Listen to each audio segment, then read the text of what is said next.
Pickleball is a very friendly sport, very inclusive by design. It's highly social. 4 people on a court typically, and they're close together. They're laughing, they're talking, they're playing. It's also a scalable sport. It can be played from people who are children all the way up to, I've played with people in their 90s. Anybody can play pickleball.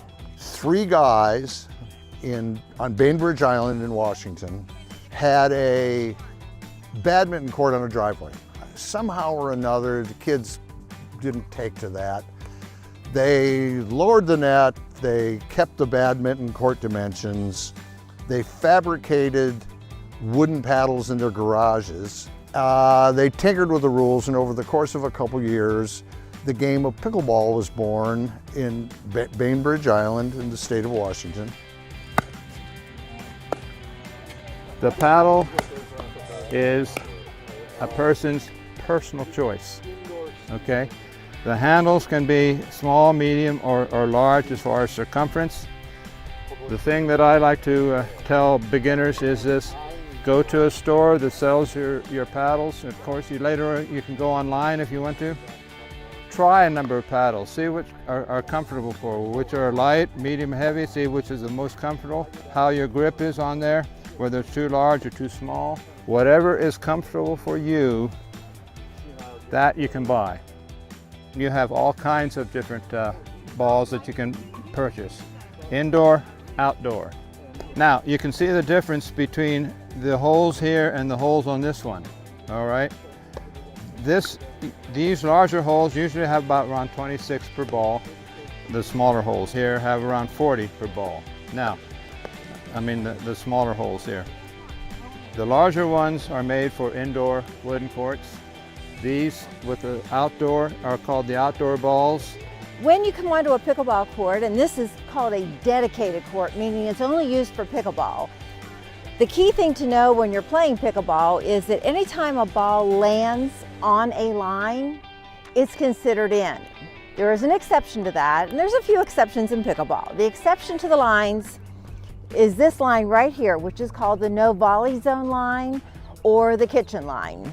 If the ball lands on that line during the serve, that's considered out, because this no volley zone line, kitchen line is considered part of the kitchen. So therefore, that's the only line that would be considered out, only on the serve.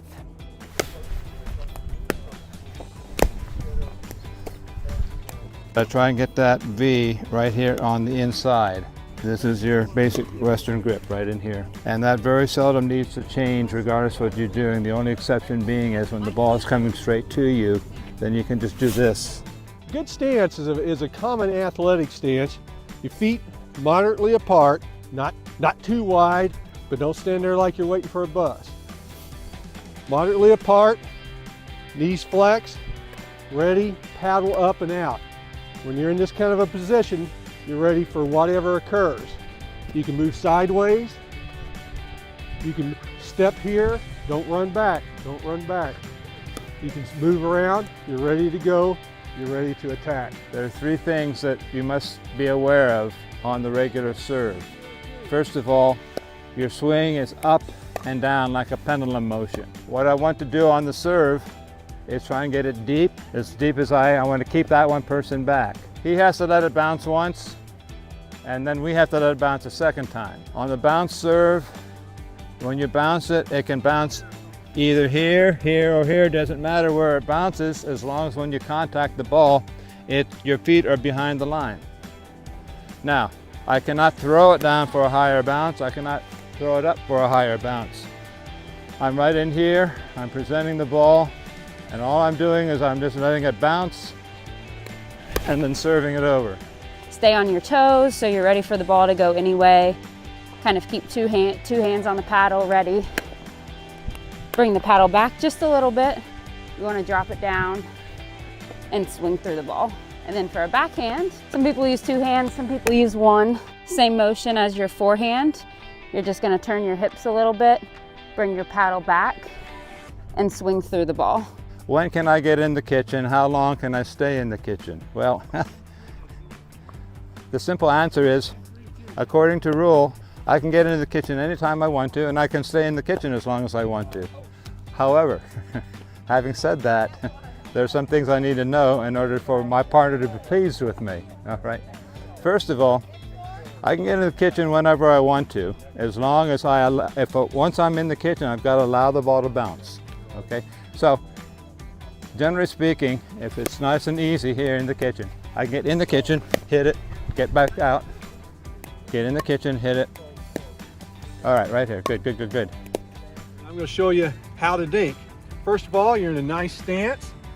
My partner here, Kelsey, and we're going to dink across. I'm keeping the paddle out in front, lifting the ball over the net. I'm not soft driving it, I'm just lifting it over the net. Cross-court dink has the advantage of being a much longer shot than the straight across, and it keeps the ball out of the hands of the opponent. If I was to get that ball into their strike range, they would definitely attack, and that'd be a disadvantage. Difficult but important part of pickleball is the drop shot. It's effectively a dink from further back on the court, but my goal is to put it over the net and out of the opponent's range of attack. I'm going to drop it into kitchen. My goal is not so much to hit the kitchen, but to keep it below the top of the net when it's in their range so they can't hit down. So a good block, you're going to have a nice relaxed stance. You're going to sit down and you're going to come out square to the net. Not up, the ball will go up. Not down, it'll go in the net. Not left or right. It's going to be flat to the net and just push it back over the net. Not hard, I don't want to give them an extra shot at it. It's like a boxer punching. You punch and put that ball over very forcefully and very abruptly. What you want to do is hit across, like a cat, out and across with a quick swipe, like that. That's the kind of attack you want. It's very forceful, it's very simple. Just don't hit down. Let me demonstrate. It's very important that as soon as the ball touches out, you make the call out. The rule says either raise a hand or call it out. My recommendation is do both, out. I have a foolproof way that I can show you how to keep score. The typical game goes to 11 points. You win by 2. The only time a team wins points is when they are the serving team. The first person to serve is always a person on the right-hand side of the court. That person will continue serving cross-court, and if that team makes a point, she and the partner change sides. And so long as they continue making points, they continue swapping sides. 0-2-2. Anytime we serve, you call the score first. You call your score, their score, and then you're going to say 1 if you're the first server for that round, or you're going to say 2 if you're the second server for that round. So we all know when server 2 finishes, then the ball is going to go back over to the other team. And then you keep scoring so long as your team is serving. And then when your team is done serving, the other team will have an opportunity to serve. And they go to 11 points, win by 2. Though a lot of advanced players know it, and it's universal, you're going to see a lot of high hits. They're more concerned about getting the ball over the net than they are abiding by those 2 best kept secrets in pickleball. That is, 100% of your shots need to be low, all right? The second best secret is, that's the first, keep everything low. The second best secret is when you're hitting it, hit it where they're not, or place it, okay? You don't have to hit it hard. Just place it where they're not. Don't just keep this thing going back and forth like this and boom, boom, boom, boom, boom, boom. Take it off to the side, okay? So keep it low and place it. This game is accessible. If you can walk, you can play. This game is friendly. This game is within anyone's reach. The equipment is inexpensive. The games go quickly. Players are friendly. Players are, to be corny about it, joyful to be out, to be moving. It's such a small d democratic game. And we like to think that pickleball will save America because it brings people together and they're nice to each other.